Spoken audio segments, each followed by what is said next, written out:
All right, today we're going to tie one of my favorite flies for the Niagara River. This is a fly that is usually fished under an indicator or a float and is meant to look like a dead or dying minnow. There's a lot of smelt and shiners down in the river and everything really eats them. This also works really well in the St. Mary's area or really any river environment where you find a lot of bait fish around. Of course, you can fish it on a straight hook as well, but the jig works really nicely for that sort of dead or dying minnow impression.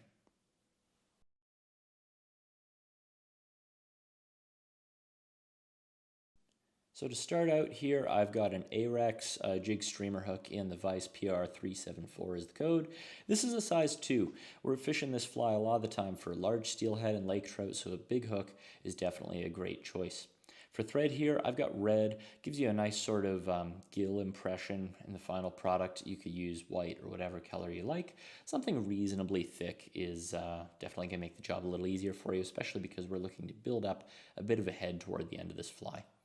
Now, if you haven't tied a balanced style before, this is how we're going to do it. We've got the hairline balanced fly pins, which have a large head on them, and we're just going to slide a large 1/4 inch brass bead onto that pin. It'll butt up against the end, and all we're going to do is tie that to the very top of the hook.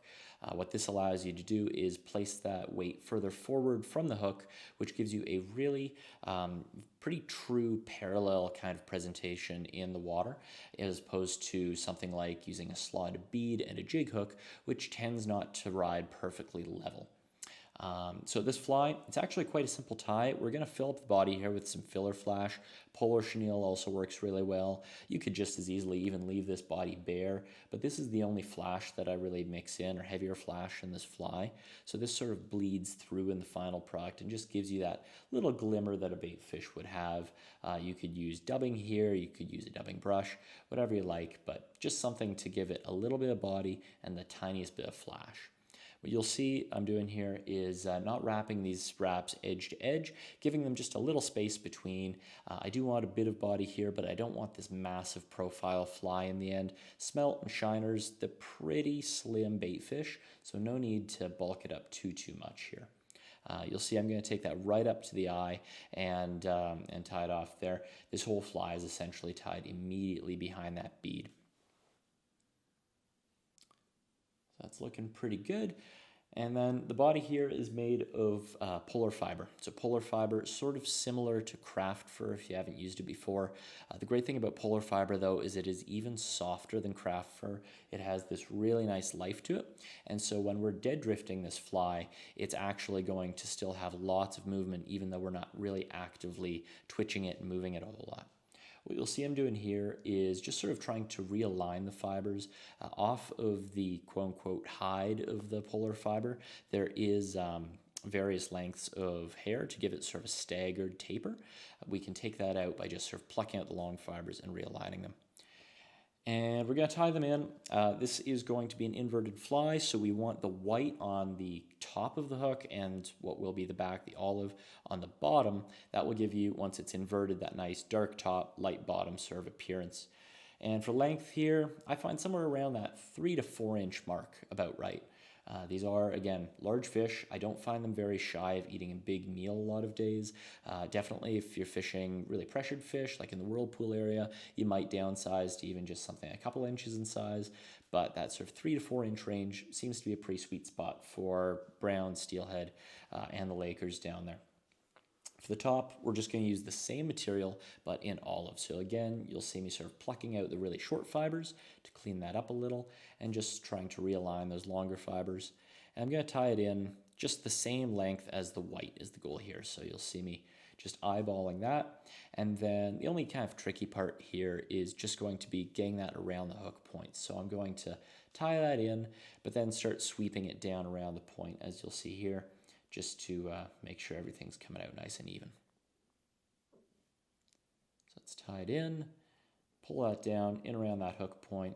That's looking pretty good. We can come down and lock that down. You'll see I'm tying both in front and behind of the hook eye here.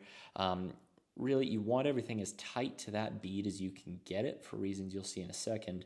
But I do want the hook eye to be obviously free of any material so that I can tie it on easily. So I am taking just 1 or 2 wraps with each material here behind that hook eye, just to tamp them down and make sure that they're not getting in the way. A brush of some kind, really handy with flies like this, allows you just to sort of preen things and see what they're looking like. So that's looking pretty nice there. Tidy that up a little. And you could fish this really at any stage here, you'd be just fine, but we're going to add a little more to it. So what I've got here, this is a really cool material, Ice Stub Shimmer Fringe. It's a really fine flash material, has a nice iridescence to it, and I find it looks amazing for minnow backs. You know, if you look at something like a shiner or a smelt, they don't quite have black backs. They're sort of a bluish green, and they do have this little bit of flash, but it's not over the top. It's very, very subtle. Just have to catch it from the right angle. I find this does a great job imitating that. So a little goes a long way here. I'm not looking to add a lot of flash, just add a little bit of that iridescence. So I'm just going to try and center that best I can on top, and we'll lash it down there. This material also works really nicely in things like dubbing loops if you're tying steelhead flies, if you want to play around with that. So sweep that back. It's looking pretty good for length. Don't need any trimming there. Should be good. I'll tidy it up around the head.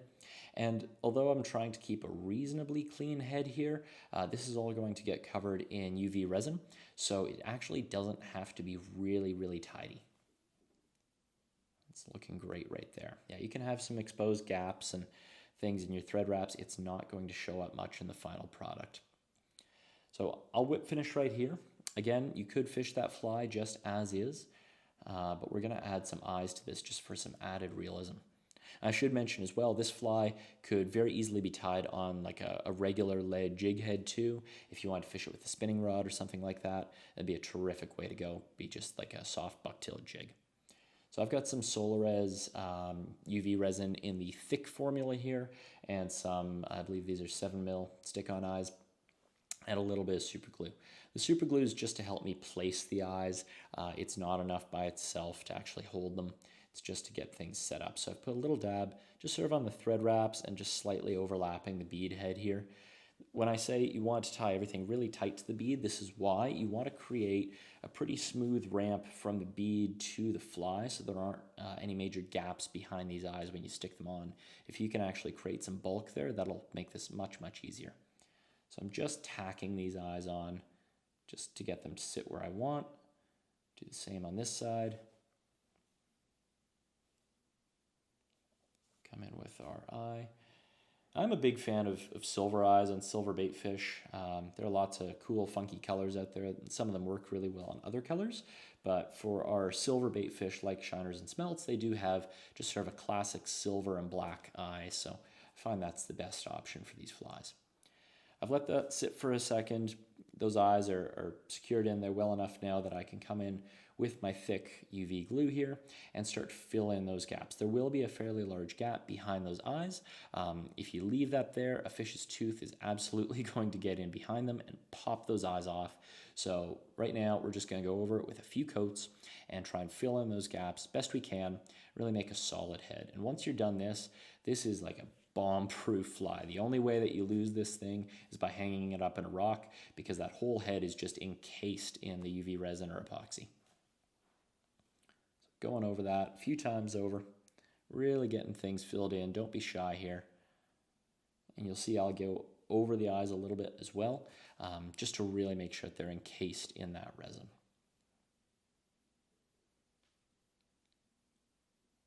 It's looking pretty nice. Then you can come in with your UV light, hit that, and you've put on a lot of resin here, so this will take a few seconds to cure.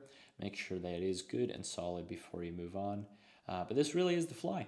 Of course, feel free, mix up the colors if you want. You can mix up some of the materials, add some more flash to it, do whatever you like to make it yours. But this is a really good fly on any kind of system where there's a lot of bait fish around. Even on lakes, if you have a lot of shiners in a lake for something like panfish or bass, throw this under an indicator, let it ride the waves. You're going to like the results. Let us know what you think.